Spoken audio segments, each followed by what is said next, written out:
Aduh ya pun. Aduh, bisa sendawa pas mau rekaman. Oke. Bismillahirrahmanirrahim. Aduh ya pun. Oke. Bismillahirrahmanirrahim. Assalamualaikum warahmatullahi wabarakatuh. Kembali di channel Perasa Desa 402. Astaga, jangan benar-benar tanpa persiapan. Tapi ya, etes aku udah bikin skripnya sih. Akhirnya bisa rekaman tanpa ada acara-acara dadakan. Jadi ya untuk episode kali ini jadi bilang penutupannya agak-agak bitter sweet nggak sih rasanya. Ini kalau bagi yang udah nonton pasti ya mungkin ada pendapat sama aku sih perihal bitter sweetnya ini. Jadi langsung aku coba bahas Kamar Tergabu episode ke-34 yang juga sekaligus jadi episode lanjutan untuk debut final formnya Gabu yang kemarin. Dan melanjutkan dari yang kemarin setelah setelah si Magen yang benar-benar kena One Punch Man-nya Gabu over mode, ternyata dia masih hidup loh. Jadi ya meskipun dia harus kepental agak jauh ya dan dia juga langsung keliengan gara-gara tinjuannya si Gabu over mode yang benar-benar kuat banget. Tapi di sini ternyata dia masih selamat ya. Untungnya masih selamat ya di sini dan akhirnya dia ditolong sama Nier dan dia juga langsung berencana buat kayak ngasih kayak mengupgrade sedikit ya biar si Magen ini bisa sedikit ngimbangi si Akagabu. Dan ternyata ya kalau ini aku bahas kali ini dulu ya dimana ternyata perihal upgrade-nya ternyata simple aja ya si Magen ternyata dikasih back magnum. Jadi ya kayaknya sih ini ya tujuannya si Niel bikin upgrade back magnumnya ke Suzuka ternyata ya buat dikasihkan ke dikasih ke si Magen karena kan pada akhirnya dia yang pakai gitu. Jadi ya tapi nggak tahu sih ya, ini back magnumnya masih ada atau kan. Kalau di endingnya kan si Magen kalah kan, tapi feelingku sih nanti back magnum tetap ada karena ya seingatku ada satu sekian majalah di mana nanti ada lagi varian barunya Bitter Gabu yaitu Kamar Bitter Gabu bagi-bagi stick yang dia juga kalau salah juga sama-sama pakai back magnum. Jadi kemungkinan back magnumnya tetap ada sih ya, entah ini back magnumnya sama atau mungkin ya nanti si Nier bikin lagi yang lebih kuat ya nggak tahu sih. Jadi ya dia itu. Jadi ya untuk langkah selanjutnya biar si Magen itu bisa ngimbangi si Gabu yang dapat form baru, makanya si Magen ini di-upgrade lagi dengan cara dia tuh dikasih back magnum. Dan di sisi lain ternyata untuk Soma sendiri ternyata habis dia melakukan tinjuan yang telak itu ternyata gojipotnya langsung kosong ya. Dan ternyata di sini dan kalau berdasarkan penjelasan Paman Dente ini katanya gojipotnya kalau mau bisa dipakai lagi itu harus diisi dengan 100 gojiso karena jadi ya ini alasannya kenapa kok ada goals untuk untuk mengumpulkan 100 gojiso karena ya untuk ngisi ulang si gojipotnya Soma. Jadi ya dan ini agak lucu. Ini ada satu momen lucu aja sih. Dimana si Soma kan ya kalau dia butuh gojiso baru kan dia harus makan snack lagi kan. Nah pas dia ngecek stok simpanan snacknya dia habis semua, entah yang dia beli atau dia simpan di kulkas sama di lemari makanan habis nggak bersisa. Ternyata yang habisin siapa? Si Paman Dente yang ngabisin. Jadi semuanya benar-benar dihabisin karena ya jadi ya selama si Paman Dente itu ngobati si Handot dia juga ikutan ngemil. Jadi kan ngemilnya benar-benar dihabisin semua sama Paman Dente. Ini kocak sih, dihabisin semua ya udah si Soma ya akhirnya dia keluar buat beli snack lagi di toko yang pemiliknya dari kemarin dapat highlight banget itu loh. Ini dia agak rada ragu juga Paman Dente dia bisa semua lah sama dia. Dan waktu Soma habis beli itu dia kan cepat ditelepon sama Sachika karena dia dia disuruh cepat pulang karena ternyata di toko Bipare dia sama Sachika sama yang lain itu lagi siap-siap buat buat bikin banyak kue lah karena ya ini buat bantu Soma ngasih gojiso yang banyak itu tadi. Jadi ya banyak dibuat jadi kayak ini episode bener-bener kayak rasa-rasa lihat konten orang mukbang anjir. Ini banyak banget dong makanannya kue sama jajanan yang dibuat sama si Sachika dan teman-teman dan yang lain sama yang lainnya buat dari pancake terus juga ada pancake terus juga keripik kentang biskuit kemudian ada crepes dan segala macam dan ini semuanya mereka 5 orang ini benar-benar saling bantu buat bikin ini semua. Soma, Hanto, Lakia, Sachika, Paman Dente semuanya ikut bantu juga di sini makanya ini berasa kayak acara masa acara konten mukbang iya. Karena kan ini etis kan jadi bilang ya semua kue ini kan ya memang makanya sama Soma karena memang dia yang lebih butuh karena buat ngasilin 100 gojiso. Tapi ya di satu sini ini aja ya niat lihat mereka kayak kebersamanya mereka ikutan masak kue terus juga apalagi jika ada paman dede juga ikut serta di sana kayak aduh kayak heartwarming banget ya kayak kayak damai banget ya lihatnya kayak seneng gitu lihatnya kayak mereka kayak kebersamaannya benar-benar kerasa gitu mereka berlima ini.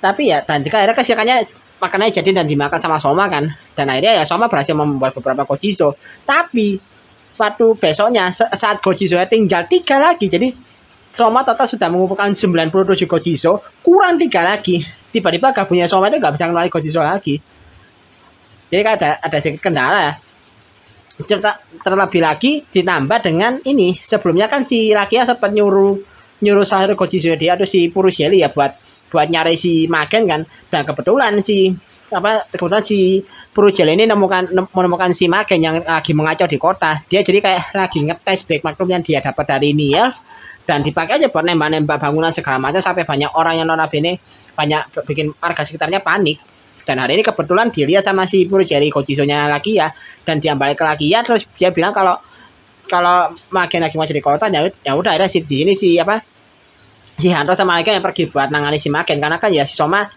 juga aja mau ikut cuma sama Hanto dicegat dulu biar si Soma itu fokus dulu buat ngumpulin 100 gojiso buat nge-reload gojipotnya dia kalau udah gojipotnya udah selesai di reload baru dia nyusul karena kayak gitu jadi ya di sini akhirnya singkatnya terjadi pertarungan antara Hanto sama Magen lawan Magen di mana Hanto jadi Valen Frappe custom terus lagi ya jadi Flam Jelly custom dan juga si Magen jadi Bitter Gabu Break Cookie Form dan ternyata tetap sama ya sekalipun ini dua rider ini bekerja sama Magen ini tetap lebih unggul loh ya ada sih beberapa momen di mana dia sempat kepukul balik apalagi waktu si Hanto pakai finishingnya dia yang aku lupa nama finishingnya dia pakai si Frappe Ichiro ya yang bagian krimnya si Frappe itu yang dipasangkan di backnya di Valen Buzzernya itu serangannya itu cepat bikin si Kamen Rider Bitter Gabu Break Cookie Form kepukul mundur dikit sih cuma ya udah itu doang sebenarnya di sisi itu di momen itu ya sebenarnya ini juga bisa aja loh si Valen Frappe Custom itu menang atas Bitter Gabu cuma ternyata di sini terungkap ternyata di sini ada satu momen di mana Frappe gojisonya Hanto mencari juga jadi ya udah di sini ya karena Frappe yang mencari udah si Hanto balik ke wujud manusia jadi ternyata ini terjawab satu pertanyaan kalau ternyata si Frappe gojiso ini jadi bilang punya kelemahannya sama kayak Blizzard Sorbet yaitu gampang meleleh ya misalnya kan Frappe kan juga ada unsur esnya kan jadi wajar lah kalau gampang meleleh jadi ya sama aja jadi ya si Frappe sama si Blizzard Sorbet ini gak bisa dipakai lama-lama karena bakal langsung meleleh lagi dan ya akhirnya karena hal itu juga si Bitter Gabu yang sempat kepukul mundur akhirnya malah balik dominan lagi dan pas mau waktu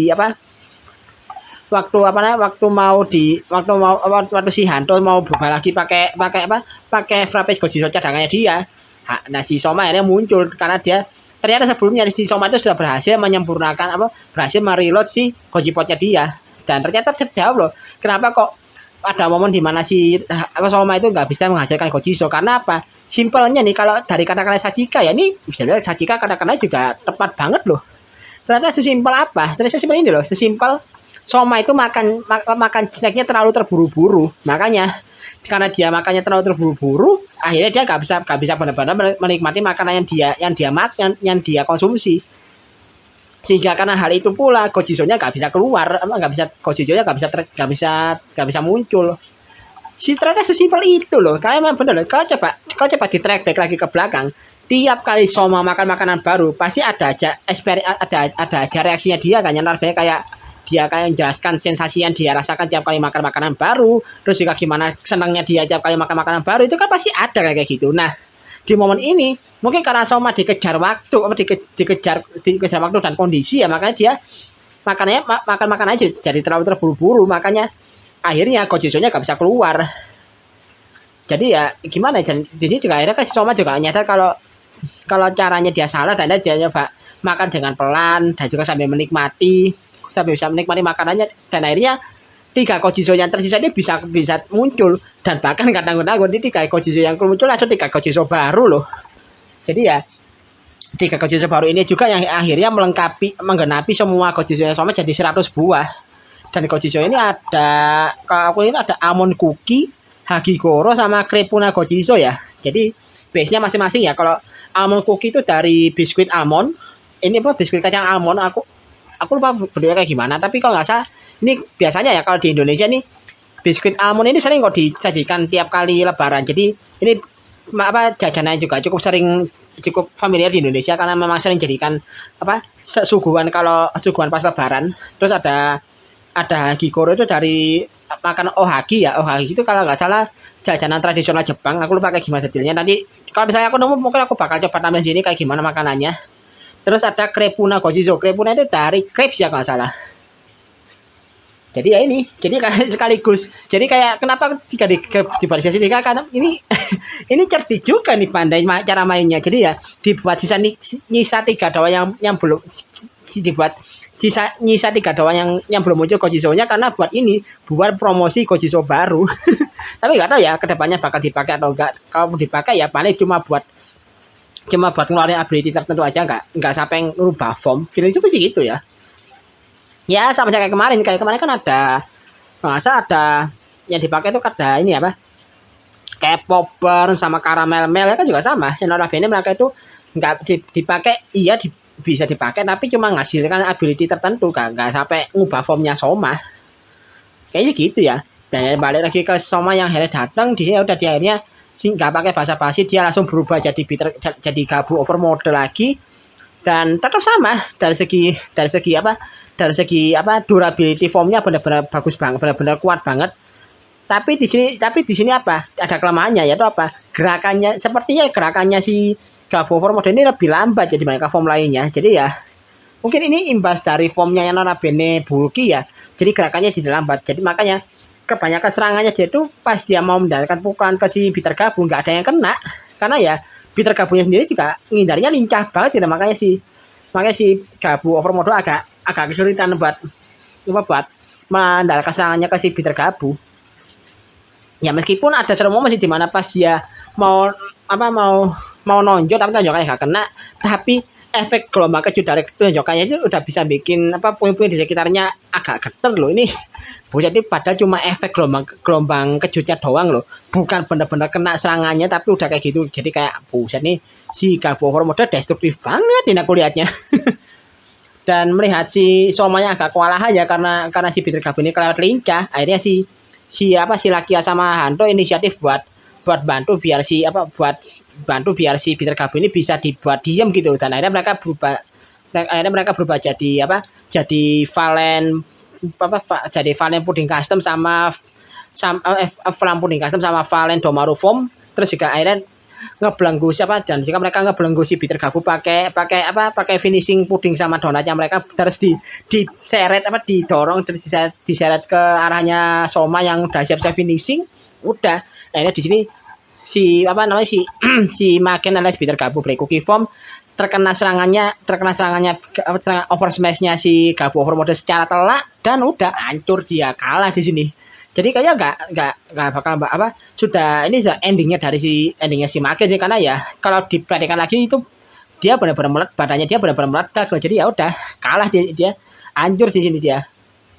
Karena ya gimana ya, serangannya benar-benar telak loh, karena kalau di waktu debutnya itu ternyata kan pukulannya si Soma itu kayak nggak benar-benar ngenai si Maken secara telak ya, makanya si Maken masih bisa selamat karena faktor Soma masih belum bisa benar-benar ngendaliin kekuatannya formnya dia yang baru ini ya. Nah karena di sini dia sudah bisa sedikit mengendalikan, makanya ya itu tadi efeknya benar-benar destruktif banget. Dan pas sekalinya kena secara telak, Magennya langsung hancur. Dan akhirnya kan sisanya happy ending dan juga udah benar-benar santai. Tapi ada satu momen yang ini aku jujur aja agak khawatir sih, yaitu ada momen di mana si Paman Gente itu di tempat tinggalnya dia itu tiba-tiba duduk tertunduk sambil diam, tepat setelah dia bilang kalau sepertinya mereka akan baik-baik saja sekalipun aku sudah tidak ada. Dan langsung si paman Dede lagi makan biskuitnya jatuh dari tangannya dia, terus dia langsung jatuh, langsung tertunduk gak gerak gitu. Aduh, ini jujur aja di momen ini aku agak panik sih. Jadi kayak aduh ini paman Dene jangan mati dong, masa paman Dene meninggal sih. Ini jujur aja ya, kalau aku pas bagian ini, kalau ini paman Dene meninggal kasihan sih jujur aja.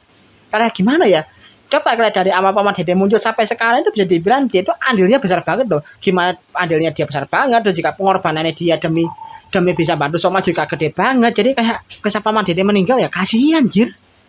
Ini aduh, ini aku agak takut sih, masa iya sih paman Dede beneran meninggal sih. Makanya aku mau lihat ya di episode 35 nanti kayak gimana, apakah akan menjawab paman Dede nasibnya gimana. Kalau ya tapi ya kalau bisa jangan sampai meninggal, kasihan anjir paman Dede. Atau mungkin dia meninggalnya gara-gara gigi dari kakinya jadi dicabut buat jadi bahannya Gojipot mungkin ya, tapi ya tetap aja kasihan aku lihatnya. Ini untuk bagiannya si kubu protagonis ya, dan aku sekarang coba nyebrang ke kubu antagonis, yaitu perihal si Grota yang kali ini ngelabrak Lisa ya, yang katanya kayak sengaja memanfaatkan Jeep dan juga untuk tujuan tertentu, tapi kemudian dihalangi sama si Jeep, dan dia tapi di sini Jeep juga datangnya dalam wujud dia pakai mimiknya si Sita, yang juga cepat bikin si Grota agak kaget ya. Dan dia juga Jeep menjelaskan kalau dia itu demi memuluskan tujuannya untuk balas dendam atas kematian Sita, dia butuh si Lisel. Jadi ya dia kayak ngasih tahu kalau si Grota jangan ikut campur gitu sama urusan dia. Jadi kayak gitulah. Apalagi jika di sini juga ditimpali lagi sama si Lisel, kayak perihal Grota yang posisinya itu kayak nggak jelas gitu sama koperasinya, kayak dinyinyir aja bilang sama si Lisel. Ini anjing banget ini, kayak anjing banget nih ini bocah nih kalau mulut gila si Lisel ini benar-benar mulutnya basikur banget sih kalau ngomong. Bener-bener ya nih tipikal bocah kematian si Lisel ini. Belum lagi setelahnya ini pasti menjelang akhir serialnya, menjelang akhir episode, si Boka muncul dan ngasih pengumuman bahwa mulai detik ini si Nielf akan pindah ikut sama dia dan bantu di bagian pengembangan teknologi katanya. Karena ternyata di sini meskipun di sini Peter Gabu versinya Magen kalah di sini ya, dan akhirnya bikin si Magen tewas. Ternyata si Boka itu cukup terkesan dengan teknologi Kamen Rider yang lagi dikembangkan sama si Nielf. Jadi ya makanya di sini akhirnya dia ngerekrut kayak narik si Nielf buat ikut kerja sama dia. Jadi benar-benar kayak gimana ya, kayak sistem operasinya benar-benar digrogoti sedikit demi sedikit gitu loh. Udah mah Sita mati, terus juga Jeep berkhianat dan sekarang jadi nekan balik mereka. Di nama sekarang Nielf yang notabene bagian utama dari bagian dari bangun teknologinya malah juga ditarik diajak keluar sama si Boka. Ini gila sih, bener-bener kayak Boka tuh bener-bener pengen nunjukin dominasinya dia, kalau dia tuh pengen dominasi Stoneman Corporation entah gimana caranya gitu. Ini gila sih. Apalagi juga ditambah dengan Boka itu mengatakan kalau dia mulai sekarang dia melihat kalau potensi dari Darksnake yang benar-benar bisa bikin Granito rela melakukan apapun, bahkan sampai mempertaruhkan nyawa hanya demi satu Darksnake. Dia akhirnya punya rencana untuk memanfaatkan Darksnake ini ya untuk kepentingan dia sendiri. Makanya dia akhirnya bilang kalau mulai detik ini dia bakal secara keluarga Jardak bakal secara berkala menjadi pemesan tetap dari Darksnake di Stoneman Corporation. Dan tiap pemesanan itu Stoneman Corporation harus menyediakan setidaknya 10 juta Darksnake. Gila gak? Ini aja Darksnake aja kan bisa dibilang bahan-bahannya kan juga ya banyak, tapi nggak sebanyak itu gitu. Ini ya Stoneman Corporation mau bikin 10 juta Darksnake ini, human price-nya dapat gimana dapetinnya gitu loh. Tapi di sini ya Boka nggak peduli perihal cara kayak gimana, ya dia bilang cara kayak gimana karena pikir aja sendiri. Yang penting kalian harus nyediakan 10 juta Darksnake setiap aku mesen. Gila gak itu? Bener-bener bajingan banget sih ini si Boka ini. Gila sih, kayak agak gila, ini benar-benar kayak sifat intimidasi dan sok mendominasinya, sok dominannya bener-bener dapet sih, menyebalkannya si Boka ini. Udah mah anaknya kayak gitu, bapaknya juga demikian. Ini bener-bener wah gila sih, bakal jadi anak kalau merepotkan si Boka ini jujur aja. Dan kalau lanjut ke preview ini cuma ada 3 hal sih ya yang bakal yang jadi perhatianku, yaitu perihal kasus hilangnya orang secara massal yang kembali terjadi. Nah, mungkin ini juga jadi imbas dari sama komersialnya yang sempat ditekan buat memproduksi Dasnek dengan jumlah yang jutaan itu kali ya. Lalu ada ini ini momennya kok epic sih, ada pertarungan antara Kamat Gabu lawan salah satu agent di dalam pesawat. Itu benar-benar epic, kayak sempit banget di dalam pesawat, benar-benar gelut itu. Lalu ada yang ketiga ini yang jadi highlight-nya, yaitu adalah Rango Stomach, yaitu anak pertama keluarga Stomach akhirnya turun tangan secara langsung, terjun langsung ke lapangan dan bahkan langsung memunculkan wujud Grandido utuhnya dia. Dan kemungkinan bakal dilawan sama para rider utama ya. Yang pertama dia bakal dilawan sama Flam dan juga Valen, dan yang jadi hal utama sepertinya dia bakal dilawan sama Gabu Overmode sih. Jadi ya gila sih, Gabu Overmode baru debut loh, langsung lawan big boss di serialnya, gila sih ini. Dan sepertinya sih kalau aku lihat sih di previewnya mungkin Gabu Overmode juga ada momen dia kalah ya kali sama si Rango, mungkin karena Rango sekuat itu kali ya, sampai bahkan Gabu Overmode aja gak bisa ngimbangi. Ini gila sih, emang kayak wujud Grandido Utuhnya Rango itu sekuat apa gitu, sampai penasaran gitu. Ya kayaknya kalau lebih itu aja sih itu bahasannya untuk ini. Jadi ya sebagai episode yang bisa dibilang penyambung untuk debut final form fase pertamanya Gabu, jadi Gabu Overmode ya cukup bagus, meskipun ya memang syarat pengumpulan status Gojiso-nya juga rada ribet sih, dan agak PR juga ngumpulinnya gitu. Kalau tiap kali mau dipakai harus ngumpulin status Gojiso dulu, karena kan juga tadi sebelumnya kan setelah si Gabu Overmode ngalahkan Peter Gabu kan juga Gojipotnya langsung kosong lagi. Jadi ya memang harus di reload harus di refill lagi, habis dipakai habis di refill lagi, kayak gitu, kayak agak ribet sih aku lihatnya jujur aja. Tapi ya itu ya notabene jadi uniknya karena ternyata meskipun ini jadi item final form ya, ternyata masih ada kelemahannya gitu, dimana Gojiso yang jadi isian dari Gojipotnya itu bisa habis kalau dipakai terus-terusan, bisa habis layaknya Gojiso biasa. Jadi ya nggak bisa dipakai secara terus-terusan lebih lama gitu. Jadi kayak ada durasi pemakaian sepertinya juga perlu diperhatikan di sini. Lalu juga perihal efek serangannya Gabu Overmode juga benar-benar nunjukin kalau dia itu benar form yang lebih fokus ke kekuatan. Jadi kayak benar-benar destruktif banget, meskipun ya beberapa scene agak lebay dikit sih efek destruktifnya. Lalu juga ya ini perihal keluarga Jardak yang makin kesini tuh makin gak ngotak kelakuannya sih. Jadi gila sih. Udah mah dia sampai benar-benar kayak ini sama Kopresi benar-benar dimainin sama mereka. Jadi kayak benar-benar dimainin dan dikuasai banget sama mereka gitu loh. Ini makanya penasaran sih nanti ending dari keluarga Jardak bakal kayak gimana gitu ngalahinnya gitu. Karena kan ya sepertinya mereka masih kayak berkesan tuh sampai sekarang loh. Keluarga Jardaknya masih belum benar-benar kesan tuh loh sama pihak lain yang ngelawan dia. Wong magenya pengen intimidasi balik, malah dimanfaatkan balik dan akhirnya dia mati kan. Jadi ya kurang lebih itu aja kali ya untuk bahasannya. Jadi ya oke lah, sekian untuk bahasan kali ini. Like dan share video ini kalau kalian suka video ini, subscribe juga channelku kalau kalian suka dengan channel ini. Dan kalau mau ada yang mau dikoreksi atau mau kasih tambahan juga bisa tulis kolom komentar. Dan kalau mau kasih dukungan tambahan juga bisa klik link summary di kolom deskripsi di bawah. Akhir kata, assalamualaikum warahmatullahi wabarakatuh. Salam dari Prasadis Nompat 12.